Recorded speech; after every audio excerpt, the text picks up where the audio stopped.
नमस्कार, डेली 24 भारत देख रहे हैं आप। मैं हूं आपके साथ अनीता शर्मा और शुरुआत करते हैं उत्तर प्रदेश की बड़ी खबरों से। और बड़ी जानकारी निकलकर सामने आ रही है यूपी के लखनऊ से, जहां पर केजीएमयू में खून के कैंसर पीड़ितों को मिलेगी राहत। केजीएमयू में बोन मोर ट्रांसप्लांट होगा संभव और 11 दिसंबर को नई यूनिट का शुभारंभ होगा। राज्यपाल आनंदीबेन पटेल करेंगी उद्घाटन। बड़ी जानकारी निकलकर सामने आ रही है। बता दें कि 11 दिसंबर को यूनिट का शुभारंभ होगा और ऐसे में जो है राज्यपाल आनंदीबेन उद्घाटन करेंगी। बड़ी जानकारी निकलकर सामने आ रही है कि आपको बता दें कि लखनऊ में केजीएमयू में खून के कैंसर पीड़ितों को बड़ी राहत मिलने वाली है। और ऐसे में जो है केजीएमयू में बोन मोर ट्रांसप्लांट का उद्घाटन होगा और ऐसे में 11 दिसंबर को नई यूनिट का शुभारंभ किया जाएगा और राज्यपाल आनंदीबेन पटेल करेंगी उद्घाटन।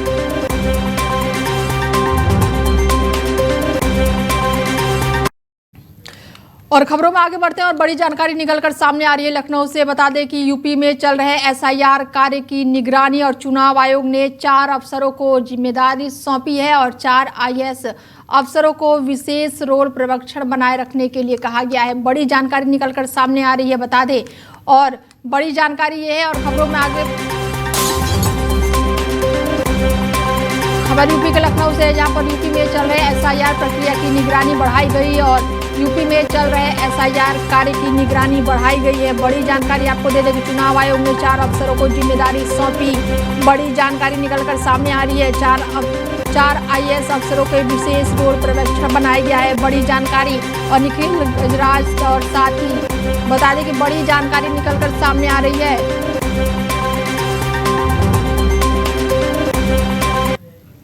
और खबरों में आगे बढ़ते हैं और खबर यूपी के बलिया से है, जहां पर ब्रजेश पाठक का अखिलेश यादव पर बड़ा हमला देखने को मिला है। बड़ी जानकारी आपको दे दें कि बलिया में उप मुख्यमंत्री ब्रजेश पाठक ने मीडिया से बातचीत करते हुए समाजवादी पार्टी के राष्ट्रीय अध्यक्ष अखिलेश यादव पर निशाना साधा है। उन्होंने अखिलेश यादव मुस्लिम समुदाय को खुश करने और वोट हासिल करने के उद्देश्य से लगातार विवादित और बेबुनियाद बयान दे रहे हैं। बड़ा बयान उन्होंने दिया है और ब्रजेश पाठक का कहना है कि वंदे मातरम को वो देश का हर नागरिक सम्मान से स्वीकार करता है, लेकिन अखिलेश यादव इसे लेकर अनावश्यक विवाद खड़ा कर रहे हैं। डिप्टी सीएम ने आरोप लगाया है कि कांग्रेस और सपा को पहले अपने कार्य में नजर डालनी चाहिए। उन्होंने कहा कि अलोकतांत्रिक कदमों के इतिहास रखने वाले दलों के साथ सपा को मिलकर चलना उचित नहीं है। और इसके साथ ही उन्होंने दावा किया है कि जब भी प्रदेश में समाजवादी पार्टी की सरकार है, कानून व्यवस्था कमजोर हुई है। जानकारी आपको दे दें कि 2027 में यूपी पर फिर भारी होगा बीजेपी।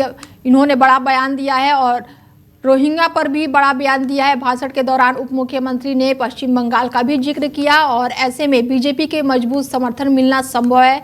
बंगाल में ये बड़ा बयान दिया गया है।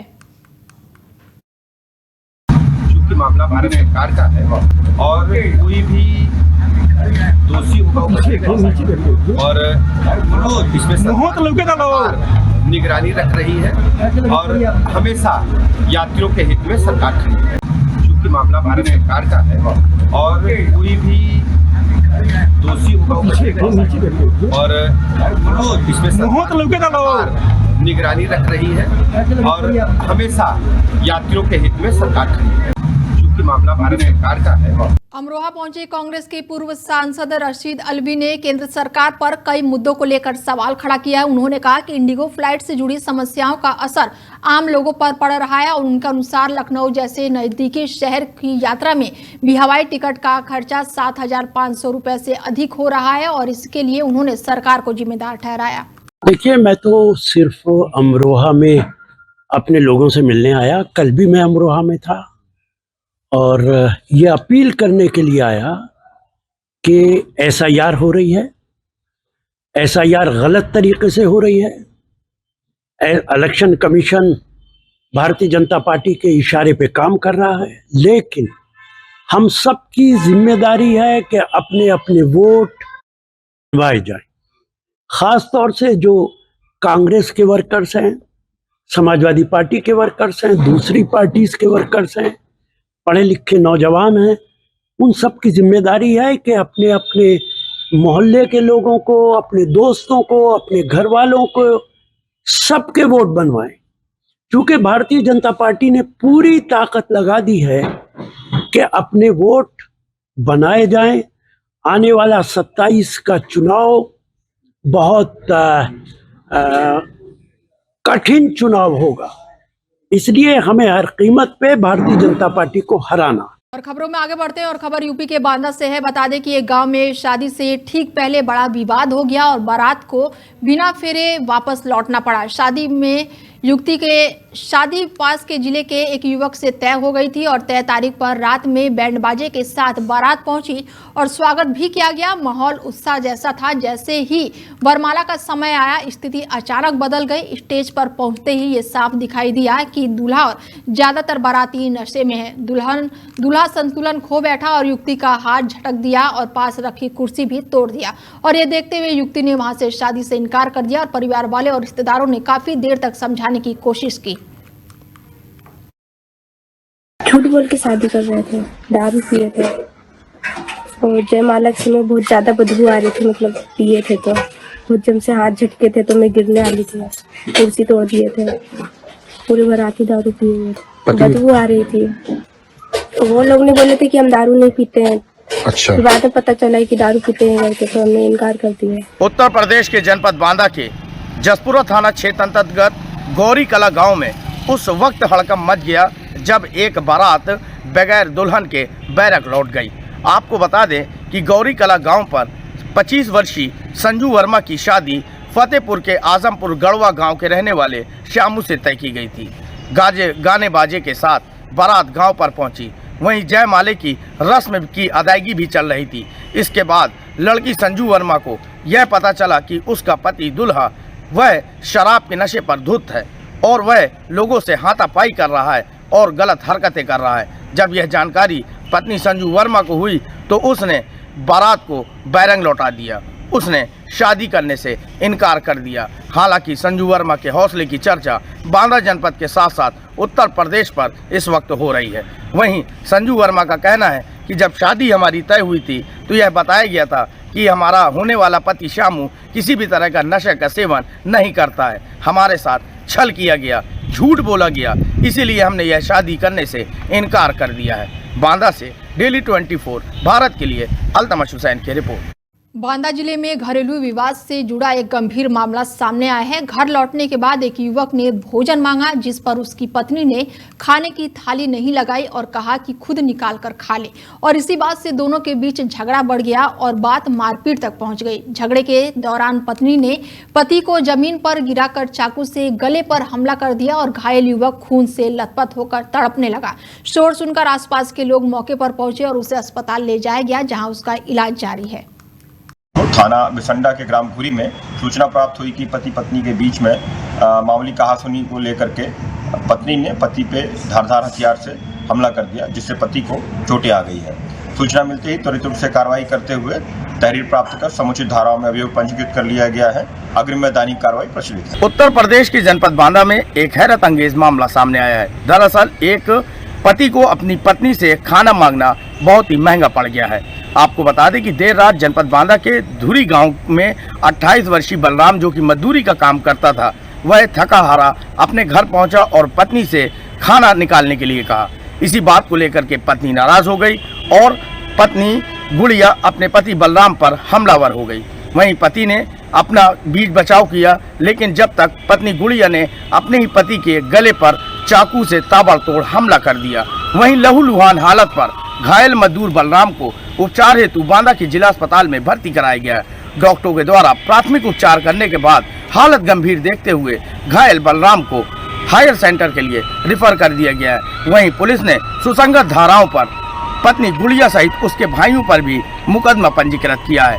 वहीं पुलिस का कहना है कि आगे की विधिक कार्रवाई की जा रही है। बांदा से डेली 24 भारत के लिए अल्तमश हुसैन की रिपोर्ट। हमीरपुर में संविधान निर्माता पर की गई आपत्तिजनक टिप्पणी को लेकर आक्रोश देखा गया है और इस मामले में एक राजनीतिक दल से जुड़े कई कार्यकर्ता जिला मुख्यालय पहुंचे और प्रशासन को ज्ञापन सौंपकर कार्रवाई की मांग की। जानकारी के अनुसार सोशल मीडिया के एक अकाउंट से आपत्तिजनक भाषा का प्रयोग किया गया, जिस पर कुछ अन्य उपयोगकर्ताओं ने भी समर्थन जैसा व्यवहार किया और इस समुदाय में नाराजगी फैल गई, जिसके बाद से अब जांच का आदेश दिया गया है। अब देखना होगा कि अधिकारियों को इसका ज्ञापन सौंपा गया है और अब सबकी निगाहें टिकी हुई है कि आखिर अब इस पर जांच पड़ताल कब तक होती है। हमीरपुर के कलेक्ट्रेट में जन समस्याओं को सुनने के लिए बैठक आयोजित की गई, जिसमें कई लोग अपनी परेशानियां लेकर पहुंचे। शिकायतकर्ताओं ने अपनी बात रखी और ठंड से बचाव के लिए बुजुर्ग महिलाओं को कंबल दिया गया। अधिकारियों को निर्देश दिए गए कि लोगों की समस्याओं को जल्द और सही समाधान किया जाए। साथ ही ये भी स्पष्ट किया गया कि सभी संबंधित विभाग नियमित रूप से जन सुनवाई करे और किसी भी तरह की लापरवाही बर्दाश्त नहीं की जाएगी।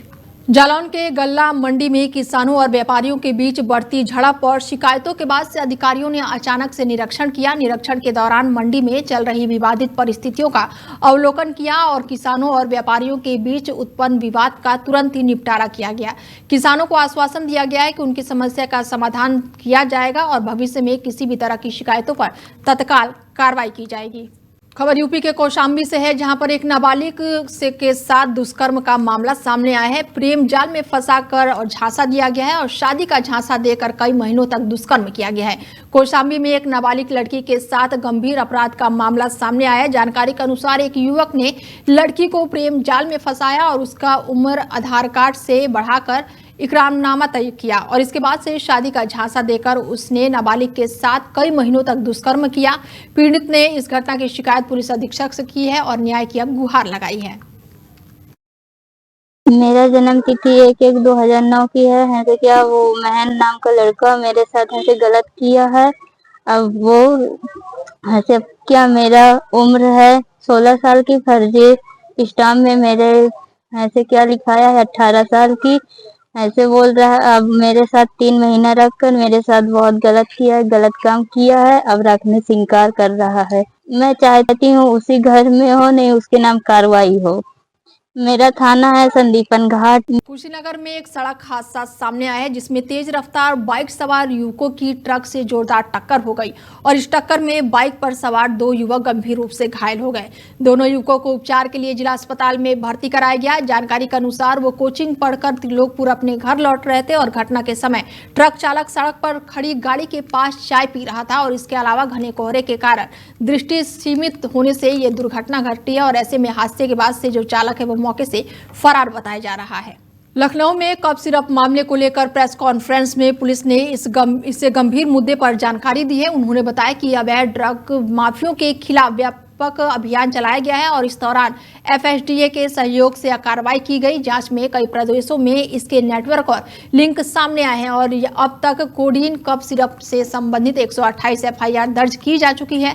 सोनभद्र में एक ट्रक और गाजियाबाद में 4 ट्रक कफ सिरप के साथ पकड़े गए हैं। जांच के दौरान सोनभद्र, रांची और गाजियाबाद से कई गिरफ्तारियां हुई है, जिसमें 5 प्रमुख स्टॉकिस्ट से भी शामिल है और कुल मिलाकर अब तक 32 आरोपियों को इस मामले में गिरफ्तार किया जा चुका है। और ऐसे में प्रेस कॉन्फ्रेंस करते हुए पुलिस ने मामले का खुलासा किया है। प्रिस्क्रिप्शन के साथ उन्होंने नीचे अपने स्टॉकिस्ट को भेजा हो, डिस्ट्रीब्यूटर्स को भेजा हो और रिटेलर्स को भेजा हो। कई तरीके की उसमें फ्रॉडुलेंट एक्टिविटीज, जालसाजी, फोर्जरी के एविडेंस सामने आए। तो ऐसे कुल 5 प्रमुख सुपर स्टॉकिस्ट जो हैं, जो इस प्रकार की गतिविधियों में लिप्त थे, उनको चिन्हित किया गया है। उसमें से 3 जो हैं वो अरेस्ट हो चुके हैं। एक ये भोला जायसवाल, शुभम जायसवाल, भोला ये बाप बेटे हैं। शुभम जायसवाल बनारस का है, उसका फादर जो है वो भोला जायसवाल है। भोला जायसवाल अरेस्ट हुआ है। दूसरा एक विभोर राणा, ये सहारनपुर का है, वो अरेस्ट हुआ है। और तीसरा सौरभ त्यागी, ये गाजियाबाद का है, ये अरेस्ट हुआ है। 2 और जो सुपर स्टॉकिस्ट हैं उनके खिलाफ भी साक्ष्य संकलन की और आगे की कार्रवाई चल रही है। महोबा में पुलिस ने नकली करेंसी के एक बड़े मामले में सफलता हासिल की है। खुफिया सूचना मिलने के बाद से पुलिस ने कार्रवाई कर एक युवक को गिरफ्तार किया है, जो नकली नोट खपाने की कोशिश में था। उसके पास से कुल 2 लाख से ज्यादा मूल्य की करेंसी, 100 और 200 रुपए के नोट बरामद हुए हैं। बरामद नकली नोटों की फॉरेंसिक जांच की जा रही है और ये मामला कोतवाली क्षेत्र के बेलातपुर का बताया जा रहा है। देखिए, जनपद महोबा के कुलपाड़ थाना क्षेत्र के अंतर्गत मुखबिर के द्वारा सूचना दी गई कि एक व्यक्ति कुछ करेंसी, फेक करेंसी लेकर के जा रहा है। उपरोक्त सूचना पर पुलिस ने त्वरित रूप से कार्रवाई करते हुए व्यक्ति को गिरफ्तार किया, जिसके पास से 2,62,000 रुपए की फेक करेंसी बरामद हुई। ये जो व्यक्ति गिरफ्तार हुआ है उसका नाम देवेंद्र अहिरवार निवासी आरी थाना अजनर का है। इससे पूछताछ में तथ्य प्रकाश में आया कि इसको अंकुर नामक एक व्यक्ति ने ये फेक करेंसी सप्लाई की थी। महत्वपूर्ण यह है कि दोनों ही अभियुक्तों का आपराधिक इतिहास है और जो अंकुर है वो पूर्व में भी फेक करेंसी के मामले में जेल जा चुका है। इसमें दूसरा अभियुक्त वांछित है। इसको जो देवेंद्र अहिरवार है इसको न्यायिक अभिरक्षा में भेजा जा रहा है। अग्रिम कार्रवाई प्रचलित। संभल में एक निजी अस्पताल में बच्चों के इलाज को लेकर परिजनों ने हंगामा किया। उनका आरोप था कि अस्पताल में डॉक्टर बच्चों का उचित इलाज नहीं कर रहे थे। सूचना मिलने के बाद से बहजोई थाना पुलिस और स्वास्थ्य विभाग की संयुक्त टीम मौके पर पहुंची।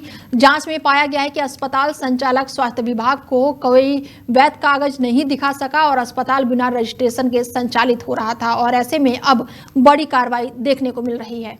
संभल में सड़क हादसे का बड़ा मामला सामने आया है, जहां पर एक सड़क हादसे में बुजुर्ग की मौत हो गई है। जानकारी के अनुसार वो पैदल सड़क पार कर अपने बेटे के ससुराल जा रहा था और तभी अज्ञात वाहन ने उन्हें टक्कर मार दी और घटना के बाद से वाहन चालक मौके से फरार हो गया और गंभीर हालत में बुजुर्ग को अस्पताल में भर्ती कराया गया, जहाँ पर इलाज के दौरान उनकी मौत हो गई। परिजन पोस्टमार्टम करवाने से इनकार कर रहे हैं और यह हादसा कस्बा क्षेत्र का बताया जा रहा है। सीतापुर में लगभग 2 साल पहले लापता हुए 2 नाबालिग बच्चों को आखिरकार उनके परिजनों के पास लौटाया गया और ये सफलता ऑपरेशन मुस्कान के तहत हासिल की गई है, जिसमें लापता मासूम भाई बहन को खोजने के लिए नेपाल सीमा के लेकर तमिलनाडु तक व्यापक तलाशी अभियान चलाया गया था। बच्चों को पंजाब के जालंधर से सुरक्षित रूप से बरामद किया गया है और इसे बेहद ही महत्वपूर्ण पुलिसकर्मियों को उनके प्रयास के लिए 20,000 रुपए का पुरस्कार भी प्रदान किया गया है। खबर यूपी के सहारनपुर से है, जहां पर विधवा महिला के घर पर पथराव का मामला सामने आया है और हथियारबंद हमलावर और महिला शामिल है। मामले का वीडियो अब सामने आया है और ऐसे में सहारनपुर का ये मामला बताया जा रहा है, जहां पर ये बड़ा विवाद हुआ है। गांव में लंबे समय से लोगों को डराने वाले एक व्यक्ति अपने बहनों के साथ मिलकर पड़ोस में रहने वाली विधवा महिला के घर पथराव और हमला करने के आरोप में घिर गया। घटना का वीडियो भी सामने आया है, जिसमें एक युवक को पत्थर और ईंट फेंकते हुए देखा जा सकता है, जबकि उसके हाथ में धारदार हथियार भी दिखाई दे रहा है। वीडियो में एक महिला भी पथराव में शामिल है और ऐसे में अब वीडियो के आधार पर पुलिस अब कार्रवाई में जुट गई है। खबर यूपी के सहारनपुर से है, जहां पर पंचायत प्रधान पद पर 4 साल से विवाद हो रहा है और ऐसे में सर्वसम्मति से प्रधान प्रत्याशित घोषित किया गया। बड़ी जानकारी आपको दे दें कि सहारनपुर के ग्राम प्रधान पद को लेकर लंबे समय से जारी विवाद एक बार फिर से उभर गया है। 2021 के पंचायत चुनाव में चुने गए प्रधान का 14 मई 2025 को निधन हो जाने के बाद से ये पद खाली है और 4 साल से इस खाली पद को भरने का प्रयास राजनीतिक और प्रशासनिक उलझनों के कारण बाधित रहता है और जिसका ग्रामवासियों में असंतोष बढ़ गया है। कुछ महीने पहले पंचायत अधिकारियों की मौजूदगी में ग्राम पंचायत की बैठक बुलाई गई, जिसमें कुल 9 सदस्यों ने नए प्रधान के पति को सर्वसम्मति से प्रधान पद दिया और ऐसे में अब एक बार फिर से यहाँ पर जो है राजनीति बढ़ती हुई देखने को मिल रही है। जी 4 तारीख में हमारे यहाँ जो प्रधान महिपाल की मृत्यु हो चुकी थी मई के महीने में, उनके उसमें उपचुनाव हुआ था जी और उसमें हमारे गांव में 15 मेंबर हैं, ग्राम पंचायत सदस्य 15 हैं। उनमें से 15 में से 7-7 दोनों बराबर हुए जी और एक हमारी जो मेंबर है कुंता देवी वाइफ ऑफ राज्यपाल, ठीक है, उसने सभी अधिकारियों के सामने ये कहा था कि मैं किसी भी पक्ष के समर्थन में इनकार करती हूँ जी। उसी में वीडियो साहब ने पूछा है, वीडियो मेरे पास वीडियोग्राफी मौजूद है और अधिकारियों के पास भी वीडियोग्राफी मौजूद है। उसमें कुंता देवी ने कहा था कि मैं किसी के पक्ष में समर्थन देने से इनकार करती हूँ। इस पर वीडियो साहब एडीओ पंचायत और जो हमारे सेक्रेटरी साहब हैं रजनीश कुमार सैनी, इनकी तीनों ने। फिलहाल बुलेटिन में मेरे साथ इतना ही, दीजिए इजाजत, नमस्कार।